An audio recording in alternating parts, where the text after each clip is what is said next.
Bonsoir chers bosseurs, j'espère que vous allez bien. Aujourd'hui, je vais vous décortiquer clairement en quoi est-ce que la conscience caractérise l'homme. On commence.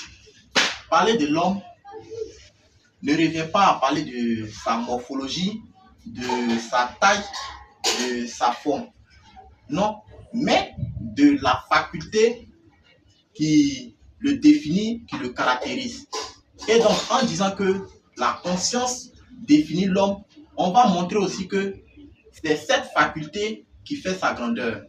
Donc, en 3 petits points rapidement, comment la conscience caractérise-t-elle l'homme?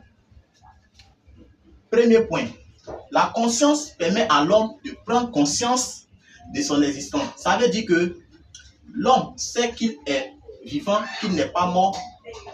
Il sait qu'il est un être humain, qu'il n'est pas un animal ou une plante. Donc, on dit qu'il est conscient de son existence. En cela, l'homme est conscient de ses actes. Il sait ce qu'il fait. Et il est conscient de ses états. Ce qui est intéressant, c'est qu'avec la conscience, l'homme pense et agit. Mais en même temps qu'il pense, il sait qu'il agit. Donc, c'est le fait de savoir ce que l'homme fait qui fait de l'homme un être de conscience. Sinon, un bébé pose des actes. Mais le bébé n'est pas un homme, dans la mesure où le bébé ne sait pas ce qu'il fait. Donc, c'est ce qu'il faut retenir déjà.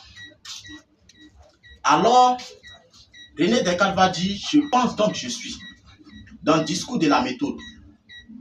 Cette citation sous-entend que l'homme se définit par la conscience et n'existe que dans la mesure où il est conscient de son existence pensante.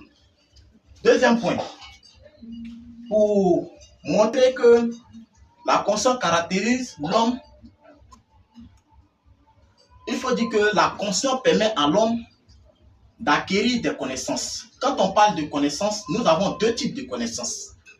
On a la connaissance de soi et la connaissance du monde extérieur.